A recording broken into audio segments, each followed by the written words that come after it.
say, don't ride the pride. Hubris, however you pronounce it, silent H or strong H, hubris and arrogance, right? I'm going to make this statement to you. Pride, personal pride, is recognition of self-will instead of divine example.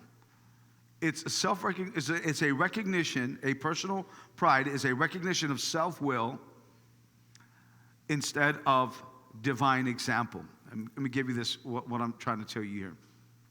Jesus has given us a perfect example of what it means to be humble. Then we decide, I don't really agree with that. So we intentionally disobey, which then puts us in a state of pride.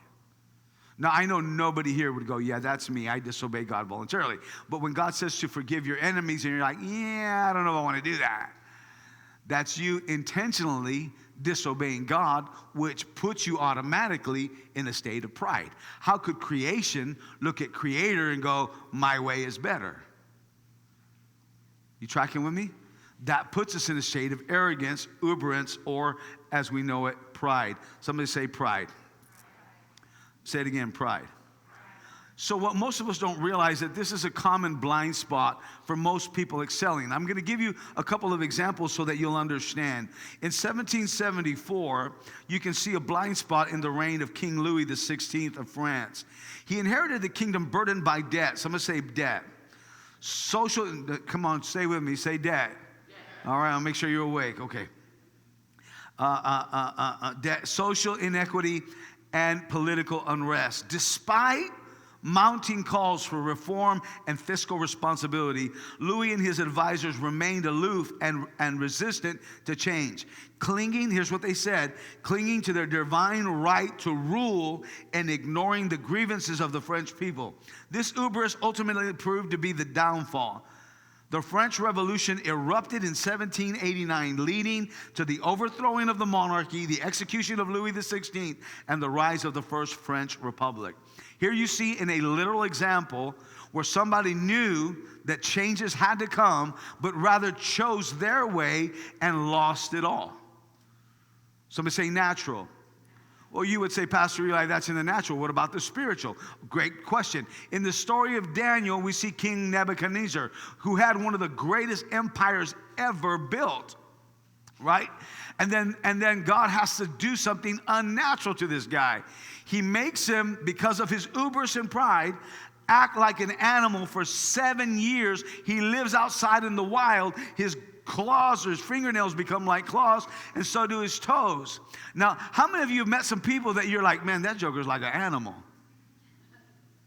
Right? Come on, look at the world we live in today. Now, I'm grateful for this incredible environment we have, but do you know that there are mothers who are leaving their children?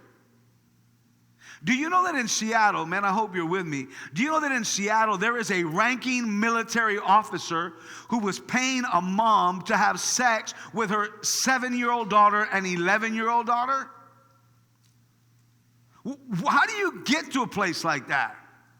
How do you get to a place like that? Let me help you out a little bit more. Do you know that in America, you cannot vote unless you're 18? How many know that? Yeah. Do you know that you cannot buy a cigarette in America until you're 18? 21 for cigarettes? Wow. Jeez, they sold me mine when I was 18. I mean, stay with me, don't freak out. Just a funny, right? Do you know that you can't buy a beer in America until you're 21? Right? But check this out. Do you know that in kindergarten, at the age of 4 and 5 years old, you can go and tell your teacher that you don't want to be a boy anymore, and they, without telling your parents, can arrange for you to remove your parts so that you can be a girl? You can't vote, you can't drink, you can't buy a cigar, you can't even drive a car until you're 16, 18 years old. But you can change your identity at 5. Can I say something to you? That's animalistic. That's what it's called to live like an animal. Censor me if you want, but I'm telling you the truth. How do we get that way? Because we become prideful. We become arrogant in America. We do things our way, what makes us feel good. And you follow that track long enough and you'll become animalistic. If you're in our reading track, you read Romans 1 with us today, you know exactly what I'm talking about. Look at somebody, say it's a blind spot. When you're not careful, possession and position go hand in hand. I'm going to teach you 3 things right now. This is all for free. I haven't started my message yet. This is an introduction. 3 things that you need to be careful with that lead to pride. Number 1 is the lust of the flesh. Somebody say the lust of the flesh. That represents itself in the needing of possessions. Oh, you got them kicks? I got to have them kicks too. Oh, you got that hair? How you get that hair? I got to get that hair too. Oh, where you get them nails, girl? I got to get them nails too. That's pride. Lust of the flesh. The flesh wants stuff all the time. Look at somebody, say all the time. Is there something wrong with stuff? No, but there's something wrong when you're lusting after stuff. Does that make sense? And then there's the pride of life. Somebody say the pride of life. That's position. And it says, it manifests itself like this. I need to be seen. I need to be respected. Why don't you respect me? Why don't you see me? Why don't you chill? If you're doing things right and you're living the right way, somebody say the right way, it's only a matter of time. It's only a matter of time. See, what people don't realize, oh, there's one more, and that's the lust of the eyes. I want everything I see. If she's got it, I got to have it. If he's got it, I got to have it. And you got to be careful because all of that is pride. Someone say pride. What many of us don't realize is sometimes our talents can take us beyond where our integrity can keep us. How does the blessing of God become a cursing of God when you lose integrity? The things that God meant to bless you can be the very things that become a cursing to you when you and I don't maintain integrity. Look at somebody, say integrity. Yeah, muy bueno. That's Spanish for muy bueno. So the first step, I'm only going to give you 2 major things that I want you to help, that I want to help you to keep humble. And number 1 is, how do I stay humble? How do I become humble? Well, let me say this, that God places a high value on a believer who exhibits humility. And he takes great steps and pain to build humility into his believers. So watch what I just said. God builds humility into his believers.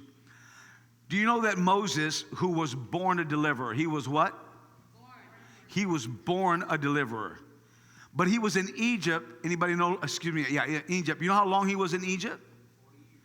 40 years. And who did he deliver in those 40 years? Nobody. Everybody was still a slave. Then he goes 40 years in the wilderness to tend sheep and get married. Who does he deliver in the wilderness? Nobody. It took 80 years before Moses saw a burning bush and got a message from God to go bring deliverance to people. Don't rush God. When God is ready to bring you to the area of deliverance, he'll light a fire you can't deny. He'll put things in your life you can't stop and take you to places you've never seen. Look at somebody, say humility. Do you know that Joseph had his first dream at 10, 12 years old? That all of his brothers were bowing down to him? And then that the sun and the moon bowed down to him? But it took 13 years for God to develop integrity in Joseph's life, because if he got to the palace before he got to integrity, he would compromise his humility. And you got to stop complaining about the process that God has you in. Because God is not trying to deny you the palace. God is not trying to deny you promotion. There's some stuff inside of you that is not humble, right? You're lacking humility. And if you get to the place he's designed for you, before you've learned to be humble, you're going to destroy what he trusted you with. Thank you for those 2 amens at that powerful point. Watch this. Humility is a characteristic highly valued by God. He creates the pattern, but we must choose the path. Have you ever said, God, make me humble? I'm going to share with you God's answer. No. Humility comes when you choose the path. Somebody say the path. The old church would say it like this: God may not come when you want him. He may not come when you ask him, but he's always on time. Look at your neighbor and say, he's always on time. Let me give you a couple of scriptures. Psalms 25 verse 9 says this: the humble he guides in justice, and the humble he teaches his way. Psalms, in other words, before you learn his way, humility is on you and me, right? And then this is Psalms 147 verse 6. The Lord lifts up the humble, but he casts the wicked down to the ground. It's important to be humble. So then you might ask, Eli, how do I become humble? And I'm glad you asked, because I'm going to teach you a couple of ways. Here's way number one. Way number one to be humble is to submit your will to God's will. Submit your will to God's will. Pastor Eli, what do you mean? Well, the scripture in James chapter 4 verse 10 says this: humble yourselves in the sight of the Lord, and he will lift you up. It is amazing to me that I've experienced this, so I'm not throwing you under the bus. It is amazing to me that I, as a creation, could somehow think that I would be smarter than the Creator. And when God asks me to do something, I would have the courage to go, yeah, no, I'm not going to do that. I'm not going to do that. I'm not going to forgive that person. I'm not going to love that person. I'm not going to give that money. I'm not going to give that compassion. No, God, I'm not going to do that. When we do that, it comes across as pride and not humility. So when God asks you to do something and you submit to it, that's how you learn to be humble. That makes sense? Somebody say, be humble. Be humble.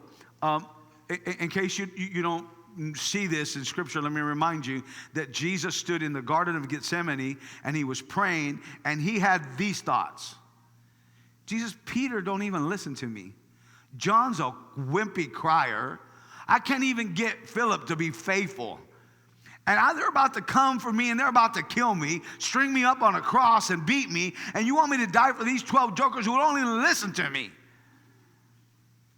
How many of you ever felt like that? I'm talking to some life group leaders right now, I know, right? Pastor Eli, how long do I got? And here's what Jesus said: I know right now that I have the authority to call this whole thing off, make these people die for themselves. Yet do you know that Jesus decided to take your place on the cross? That he decided to die your death because he said, Father, not my will be done, but yours. So humility is submitting your will to the will of the Father. I don't want to forgive my wife. God didn't ask you if you wanted to. He just asked you to forgive her because it's his will. And when you follow his will, you're being humble. Here's another one. Number 2, servanthood and compassion. Servanthood and compassion. Somebody say servanthood. You can read the scripture, Philippians chapter 2, verse 3 and 4. Let me say this to you. If you're not serving somebody, it's because you're not humble. Humility is serving somebody, and especially out of compassion. You don't serve people because they deserve it. You serve people because God asked you to, and that's being humble. Somebody say humble. If you've ever served at CP Kids, you know serving makes you humble. If you ever served and you've seen people be mean to you, but you serve anyway, you put a smile on your face, that's humble. Somebody say humble. And the other part of that is compassion. You got to give in to your compassion. How many of you have ever heard, like, you saw some, like, all right, I was going to help one of my workers. I was on my way to help him. And I literally seen a guy in front of me in a truck, Isaiah, and he was doing this number while he was driving. And he goes into the embankment. I thought, oh, Jesus, this guy's going to hit the culvert, flip over. I need to be with my guy in 2 minutes. I don't know if I'm going to have time to pray for this guy. So Jesus, before he does, I'm literally within seconds thinking, God, before he hits, I pull him out because I ain't going to stop and pray for him. I don't even know how that joker pulled back out in front of me and kept on going like it was nothing. He literally went 5 feet into the embankment. Must have been because he was driving a Ford. But anyways, that's another message for another day. Somebody say compassion. Here's another one. Gentleness and patience. Somebody say gentleness. Ephesians chapter 4, verse 2, you can see that.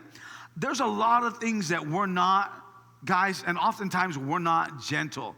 There are times we just want to bite somebody's head off. You ever just want to bite somebody's head off? Go, man, can you possibly be that dumb and still breathe oxygen?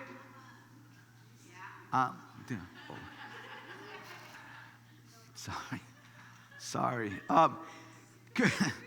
How do you re-say that? I don't even know how to re-say it. Listen, there's just moments you feel like you want to tell people some stuff. But somebody who's humble is going to refrain from doing that and say, good job. We're going to help you with that.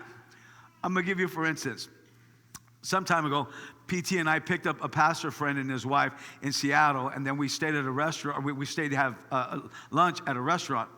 And this waitress was not doing a very good job. Was that better? Yes. Okay. She was bad. She couldn't remember anything. She jacked up everybody's order.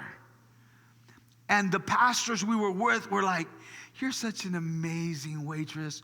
We have never had anybody like you. Oh my God, you're amazing. And I'm like, dude, if you keep that up, you're going to go to hell for lying. What are you saying? And then I was just quiet. And I began to see her response. I began to see her rise to the level of what was being said to her instead of continuing to function at the level that she was. Do you know that your gentleness and your patience can affect somebody to feel so good about themselves that it would change their conduct? We've got to learn to be gentle and patient. That's what humility is about. Because sometimes we could think, hey, listen, what if I just go to the kitchen and do it myself? But the truth is you're missing an opportunity to exercise humility and gentleness. Look at someone say, be gentle. Be gentle. Okay, here's number 4. Man, I love number 4. This is how to be humble, right? I'm teaching you kingdom stuff here. How to be humble. Acknowledge your dependence on God. Proverbs 3 says this, trust in the Lord with all your heart. How much of your heart? All your heart. Lean not on your own understanding, but in all your ways acknowledge him, and he shall direct your path. How many of you are pretty smart? I got any planners here? Some of you already know what you're doing the rest of the week. Some of you know what you're doing the rest of the month. You're smart. You're a planner. That's cool. The only problem with some of that is that you eliminate your dependency on God. Right? And it's cool to make a schedule, and it's cool to make a plan. It's not cool not to acknowledge God in all of your ways. How many of your ways? The Bible says all of your ways. So if you feel God going, yeah, I don't want you to do that, you should acknowledge that. And say, God, and it may feel like God is saying to you, hey, I want you to give the preacher, I'm giving you a story, right? So I'm not asking for your lunch, right? Elijah went to an older woman, a widow, and said, hey, I know you're hungry, but make me a piece of sandwich first. And she's like, this is the only sandwich we got. And it doesn't make sense to give you a sandwich when me and my son going to eat this sandwich, and then we're going to die. And he goes, I know it doesn't make sense, but can you be humble? Can you put your dependency on God? And when she put her dependency on God, the Bible said that the meal and the oil never ran out. Please know that if God asks you to do something, he's got you today, tomorrow, and he's got you till the famine is over. Number 5. Someone say number 5. Number 5. Gratitude and contentment. How do you stay humble? Keep gratitude and contentment. 1 Thessalonians says, in everything give thanks. How many things? In everything give thanks, for this is the will of God for you in Christ Jesus.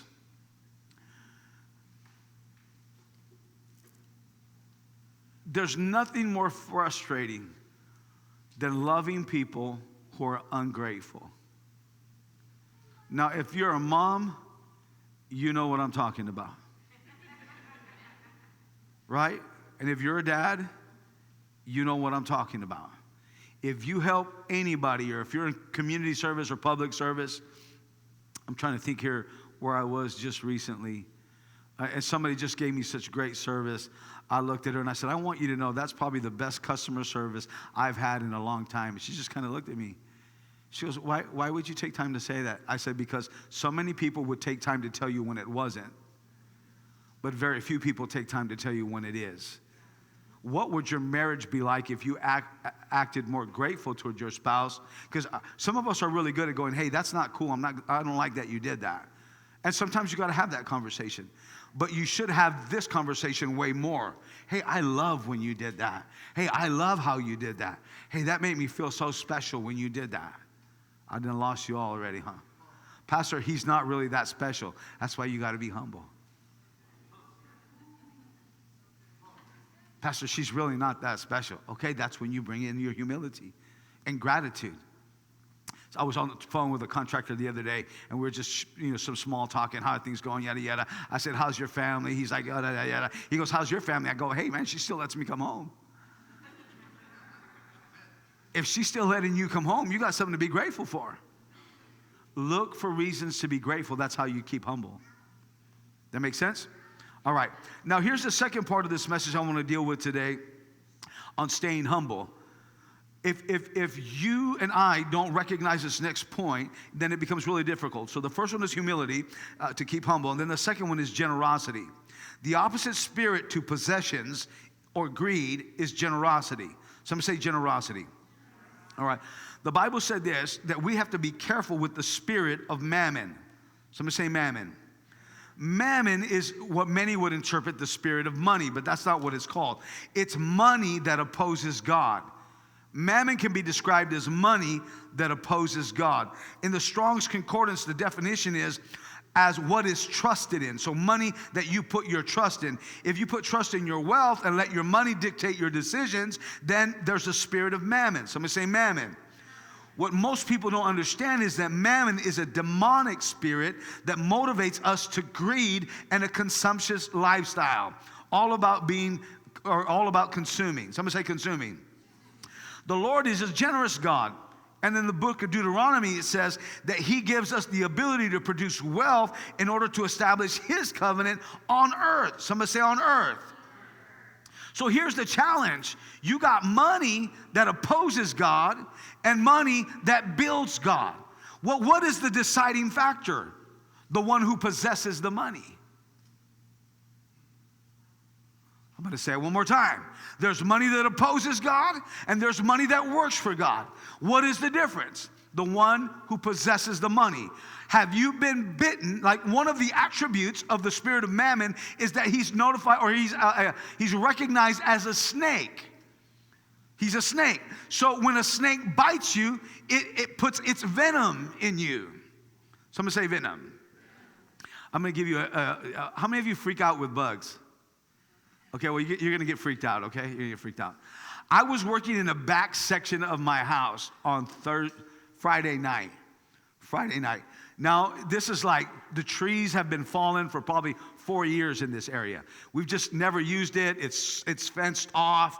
And so I'm mindful that there might be some ticks in that area, right?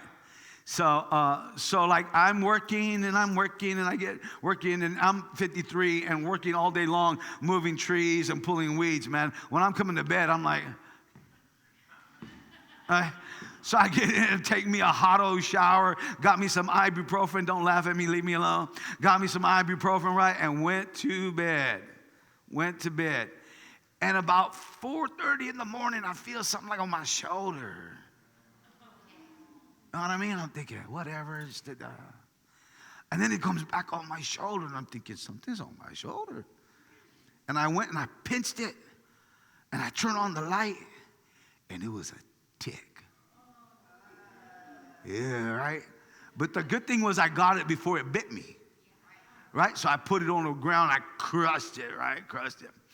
The problem is a lot of us don't feel the bite of a tick because tick has a saliva that it puts on your skin so that when it bites you, you can't feel it. So you better feel it when it's crawling because you won't feel it when it's biting. Right? And a lot of us have been bitten by the spirit of mammon and we don't even recognize it. So the next few things I'm going to teach you about right now is I want to teach you what it feels like. What are the attributes of being bitten? I was going to let the tick go over to my wife, but she doesn't handle it like I handle it. Oh, and by the way, let me tell you this. Why didn't the tick bite my toes? Because here's what it had to do. It had to make its way from the laundry basket, across the floor, up onto the bed, because it had to come in on my pants. You understand what I'm saying? all the way under the bed, through the blankets, and it went all the way up my body. I didn't feel it because ticks have an insight till they go to the thickest flow of blood. It was looking for the jugular. And when you get bit by the enemy, he's not looking to play games. He's looking to bite you in the jugular. We wrestle not against flesh and blood, but against wickedness in high places. You follow what I'm saying? The enemy's trying to take you out, not play games with you. Here's what it looks like when you get bitten by the spirit of mammon. Now, I'll get to it. Here's number one: covetousness and greed. Covetousness and greed.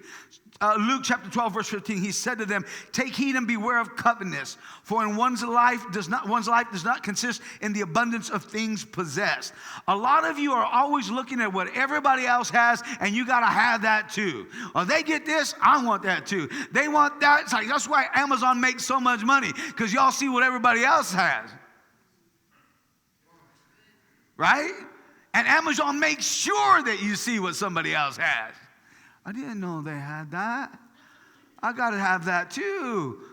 Some of you come under conviction of the Holy Spirit. Come on, Holy Spirit, fall right now. Say amen. I know, brothers. You leaving me alone, brothers. Come on. What happens is that greed drives us as individuals to prioritize material possessions above everybody else. You got to watch covetousness and greed. Very few of us would ever say, "I'm greedy." Don't ask yourself, look at yourself. Right? Look at your neighbor and say, "Look at yourself." Number two, here's the second thing: selfishness and materialism. For the love of money is the root of all kinds of evil. Somebody say selfishness and materialism. Now, it didn't say that money was the root of all evil. It said the love of money was the root of all evil. Here's a big pet peeve of mine. When we were growing up, we didn't have a whole lot of money. If I told you we weren't rich, I'd be lying to you. Because you and I think of rich as somebody who lives up on Scenic and has a $2 million house. If you got 2 bathrooms in your house, you're rich. If you got more than 1 car, you're rich. Right? Come on. If you got cable television and internet, yeah, I know you ain't trying to hear that. "No, Pastor, I'm barely making it." With your $1,000 phone, you're barely making it. Life's rough, right? So I'm not trying to cross us as poor or pass us as poor, but we didn't have a whole lot of extra money at the end of the month. You know what I'm talking about? But my mom would always buy enough ground beef, look like she was buying a cow. And whenever chicken was on sale, she would stock up. And we didn't realize what she was doing, but here's what Mom would do every Sunday. Every Sunday, she would make a roast. Well, there was only 6 of us, 4 kids and Mom and Dad. She would make enough roast for 12, 13 people. Beans, rice, and Jesus Christ. Every Sunday. You know what she knew? She knew that somebody was going to come to church that was going to be hungry. And we would invite them over to the house, and there would always be enough. That's why when people eat like this, I freak out with people like that, because don't you think the same God that gave you that sandwich can give you another? No, he can't do that. You got to hide your cookies because God can't buy you more cookies? Am I trying to get anybody here today? Look at someone say, don't be selfish. Share what you have. You have a God that multiplied 2 fish and 5 loaves of bread and fed 5,000 men. That's the kind of God you serve. Don't get snake bit. Look at your neighbor and say, don't get snake bit. Man, gotta hurry up. Number 3, how can I tell I'm snake bit? I neglect spiritual growth. Here's what Matthew 16:26 says. For what profit a man to gain the whole world and lose his own soul? What will a man give in exchange for his soul? Some say investment. Do you know at Changing Point Church, we will invite you to come to a Made New weekend and then invite you to a 9-month discipleship training? And here's what most people go, 9 months, excuse me?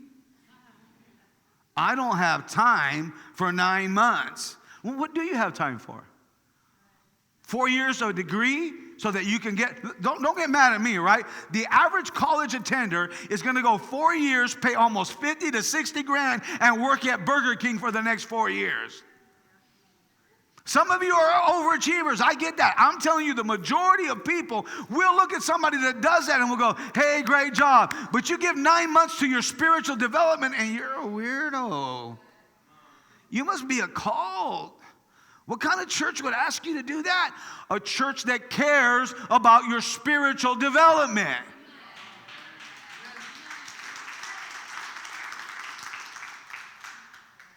I say this, Pete, I say this because this is still a reality in our church. I'm going to buy my kid, right, who's 5'2", some Jordans, right? I'm buying some new Jordans. I'm going to pay $300 to get them on a basketball team. I'm preaching to the choir, I realize. And then we're going to travel all over the country, miss Sundays, knowing he doesn't even have a chance at the NBA, but you're trying to live your dream through him, and you're not complaining about the gas, and you're not complaining about the hotels, and you're not complaining about the food. But as soon as it comes to developing your spiritual growth, now you got to drive. Now it's 2 hours. Now I got to pay money. Now I got to get focused that the spirit of mammon has bit the church, and we don't mind spending money on movies, entertainment, and sports. I'll pay $80 to watch a fight and give $5 in an offering. What's wrong with us? Nobody wants to hear this. I'll tell you what's wrong with us. We're snake bit. We're snake bit. Somebody say snake bit. We're snake bit. And we don't invest in our spiritual growth. Pastor Eli, you know how long you preach? You guys sing so long. Can I say something to you? You sit down and watch a movie for 3 hours. They tried to get me to watch Godzilla and King Kong last night. Man, I don't care how good that movie is. An hour, I was... But today, I've been here since 8 o'clock in the morning. I'll be preaching till 5 o'clock this afternoon, and I'll come back on Monday, Tuesday, Wednesday, Thursday. I'd rather have Jesus than anything else in this world. I'm not talking to anybody. Your spiritual investment. Hey, Pastor, I read my Bible this week. What, you want, a cookie? One day a week? He gave his life for you. He gave his son for you. Step your game up. Pastor, you're awful mean today. I'm not being mean. Look, all the story that happened in the book of Exodus was that the snakes came out and they bit the people of Israel and they started dying. So God tells Moses, build a brass snake, put it on a pole and lift it up. And all the people have to do is lift their eyes up. And if they lift their eyes up, they'll be healed. But people who were snake bit would rather die in their personal opinion with the venom in their veins than to lift their eyes and be healed. We are living in a generation who would rather live in its sin, who would rather live in its filth, who would rather live in its miry clay than to realize that Jesus was lifted up on a pole so that all you had to do was look at him and your life could be complete. I wish somebody would raise their vision. I wish somebody would lift up their eyes and stop looking at life the way you see it. Lift up your eyes. Lift up your eyes. Stop looking at the way the world sees it and start looking at the way God sees it. Man, the old preacher said this as he quoted the book of Proverbs. There is a way that seems right to a man, but the end of there is destruction. Narrow is the path that leads to heaven. Wide is the path that leads to hell. Get your eyes on the right path.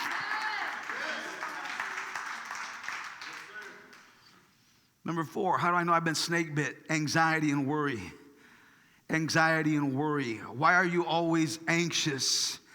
Why are you always worried? 90% of America cannot go to sleep without some type of alcohol. And here's what they say, I got to take the edge off. I got to take the edge off. Where's the edge coming from? See, oftentimes we replace our ability to pray and give to the Lord, so we can't do that. So to replace the neural, what's it called? That gets released. The serotonin levels, they get released, right? We can't do that through our prayer life. So what we do that through is alcohol. What we do that through is some form of narcotics. Pastor, I'm just slipping on this weed. I just got to relax a little bit. Do you know that the God that formed the earth was present when your father impregnated your mother? Do you know that he watched over every moment of your development? That he saw when your eyes were split and for the first time your eyes were able to open? Do you know that God loved you then and he loves you now? Pastor, you don't know what I've done. Your sin cannot be big enough to push away his grace. His grace is over you and on you and all around you. You and I have got to believe that there is nothing to be anxious about. I know, 2 claps, and I thank you for those 2 claps. I'll take them. I love listening to conservative radio. I would probably listen to conservative radio 3 hours a day.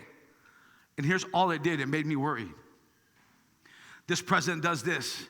This official's doing this. There's now Russia's going to come in collusion with China. China's getting ready to release bombs. Here comes another pandemic, and here comes another this. And I'm listening to the radio, and I'm like,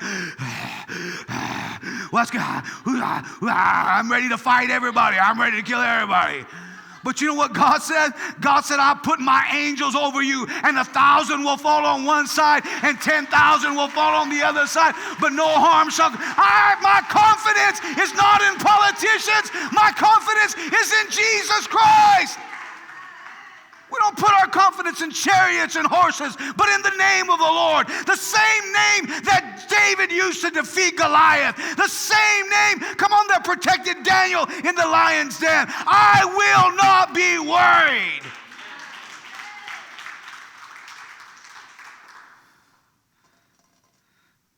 Come on, who's going to help me play and make people feel like I'm finished? Number 5. People who are snake bit have lost their eternal perspective. What profit a man to gain the whole world if he loses his soul?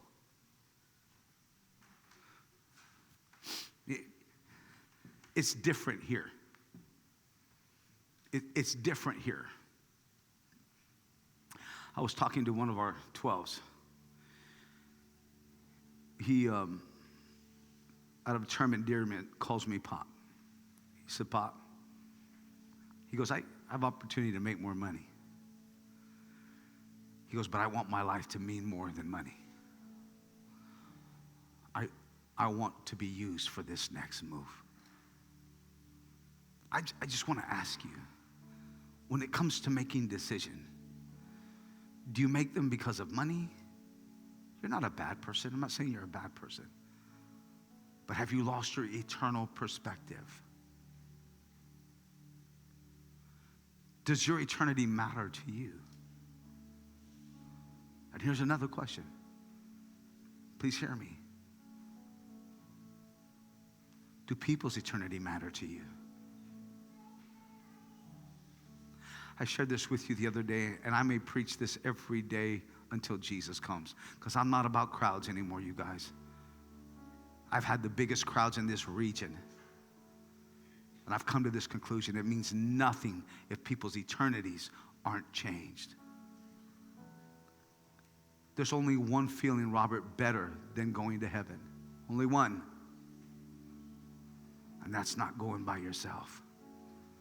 What a joy it will be when you turn around and you see 12 people, maybe 144, maybe 1,700, maybe 22,000 people impacted because of your life. What kind of feeling do you imagine that could be? Just like there's no better feeling than going to heaven and not going alone, there's something worse than going to hell. Being in eternity without God, the Bible said that men gnaw their tongue. They bite their tongue just for relief. What kind of pain are you experiencing that you would bite your tongue for relief? What could be worse than going to hell? Watching 12, 144, maybe 17, 20, maybe 20,000 people who say, why didn't you tell me? Why didn't you let me know? Guys, so many of us are worried about lunch right now. So many of us are worried about our next bill payment. I got stuff going on, man. I got stuff going on. The most important thing in the world to me is not only helping you with your eternity, but making sure you're aware of how powerful you are to help others with their eternity.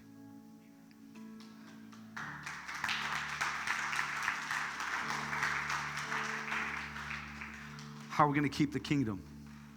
How are we going to establish the kingdom? Be humble. When God asks you to share your faith with somebody, don't worry about how that makes you feel.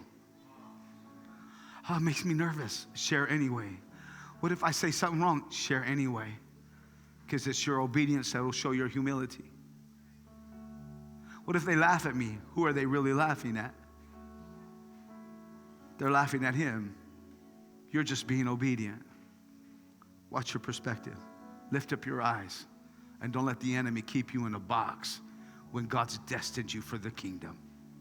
If you received anything today, would you stand to your feet and give God a big praise? Come on, just give him a big praise.